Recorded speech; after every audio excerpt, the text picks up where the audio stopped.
The partition of British India in 1947, which created the two independent nations of India and Pakistan, was a defining moment in South Asian history. Pakistan was established as a homeland for Muslims, with territories divided into two geographically separate regions: West Pakistan, modern-day Pakistan, and East Pakistan, modern-day Bangladesh. The formation of Bangladesh in 1971 marked the culmination of a complex political and cultural journey that began with the partition of British India in 1947. Here in this episode, we explore the role of colonial history, the impact of religious and linguistic identities, economic disparities between East and West Pakistan, and the struggles of Bangladesh as an independent nation. Through this analysis, it is highlighted that how the failure of Pakistan to unify its diverse population ultimately led to the Liberation War and the birth of Bangladesh. Before we proceed, don't forget to subscribe our channel, Sociopedia. Let's begin with colonialism and the divide and rule policy. The British colonial era sowed the seeds of religious and communal division in the Indian subcontinent. Following the revolt of 1857, the British implemented a divide and rule strategy to maintain control over India, which pitted religious communities against one another. This policy contributed to a growing rift between Hindus and Muslims, exacerbated by socioeconomic disparities and unequal access to opportunities. Two-nation theory and the creation of Pakistan, the All India Muslim League, led by Muhammad Ali Jinnah, advocated for the two-nation theory, which asserted that Muslims and Hindus constituted distinct nations requiring separate homelands. In 1947, the British finally agreed to partition India, resulting in the creation of Pakistan, a Muslim-majority state, and India, a secular nation with a Hindu majority. However, the new state of Pakistan was divided into two wings, East and West Pakistan, separated by near 1,600 kilometers of Indian territory. East Pakistan was predominantly Bengali-speaking, while West Pakistan had Urdu and Punjabi as dominant languages. Linguistic and cultural divide. One of the earliest signs of tension between East and West Pakistan arose from linguistic differences. The government of Pakistan declared Urdu the sole national language in 1948, disregarding Bengali, which was spoken by a majority in East Pakistan. This decision was seen as an attempt by West Pakistan to impose cultural hegemony, leading to widespread protests in East Pakistan. The language movement, Bhasha Andolan, of 1952 became a symbol of resistance, culminating in the deaths of several Bengali students during protests on February 21, 1952. This incident further fueled Bengali nationalism and sowed the seeds for the eventual struggle for autonomy. Role of Bengali culture and identity. Cultural and linguistic differences between East and West Pakistan became more pronounced over time. The people of East Pakistan developed a distinct Bengali identity that valued their language, literature, music, and cultural practices. In contrast, West Pakistan's leadership aimed to forge a unified Pakistani identity based primarily on Islam, marginalizing regional identities. The resulting cultural alienation fostered a sense of betrayal and estrangement among Bengalis, strengthening their desire for self-determination. Economic disparities and political marginalization. Despite being agriculturally productive and home to the largest jute-producing industry, East Pakistan was economically disadvantaged compared to West Pakistan. The central government, dominated by West Pakistani elites, controlled the economic policies and systematically exploited East Pakistan's resources.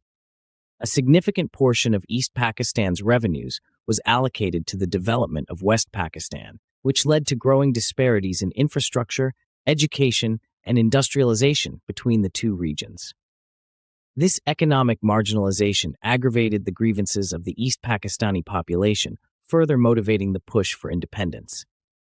Political exclusion and demands for autonomy. East Pakistan's political exclusion was evident from the beginning. Despite its demographic majority, East Pakistan was often sidelined in key government decisions. The central government in West Pakistan restricted political representation from East Pakistan, minimizing its influence on national policies. The first significant attempt to address these grievances came in the form of the Six-Point Movement, led by Sheikh Mujibur Rahman, leader of the Awami League. The movement called for greater autonomy for East Pakistan, including control over its economy and a separate militia. However, the central government rejected these demands, intensifying political tensions. Rise of Bengali nationalism and the road to independence. In the general elections of 1970, the Awami League won an overwhelming majority in East Pakistan, securing 160 of the 162 seats allocated to the region in the National Assembly. This victory gave the Awami League a parliamentary majority, which should have enabled it to form the government. However, the ruling elite in West Pakistan, led by President Yahya Khan and the Pakistan People's Party (PPP) leader Zulfikar Ali Bhutto, refused to transfer power to the Awami League, fearing a loss of control over national policies. The political impasse and West Pakistan's unwillingness to accept the election results further alienated the Bengali population. In response to rising tensions, President Yahya Khan initiated a brutal military crackdown in East Pakistan on March 25, 1971, codenamed Operation Searchlight.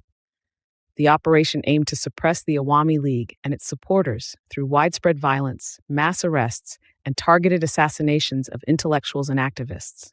This marked the beginning of the Bangladesh Liberation War. The Pakistani military's actions, which included atrocities against civilians, rape, and widespread destruction, led to international condemnation and a humanitarian crisis, with millions of refugees fleeing to India. In response to the military crackdown, Bengali nationalists formed the Mukti Bahini, or Liberation Army, which launched guerrilla attacks against Pakistani forces. The Mukti Bahini was supported by the Awami League and quickly gained popular support among the Bengali population.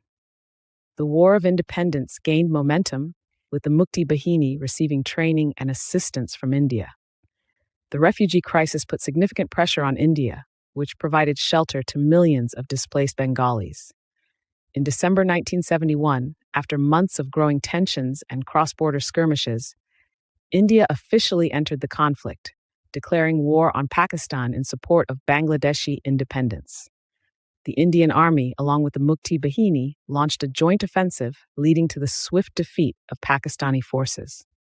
On December 16, 1971, Pakistan's military in East Pakistan formally surrendered to the joint Indian-Bangladeshi forces, marking the end of the war and the official birth of Bangladesh.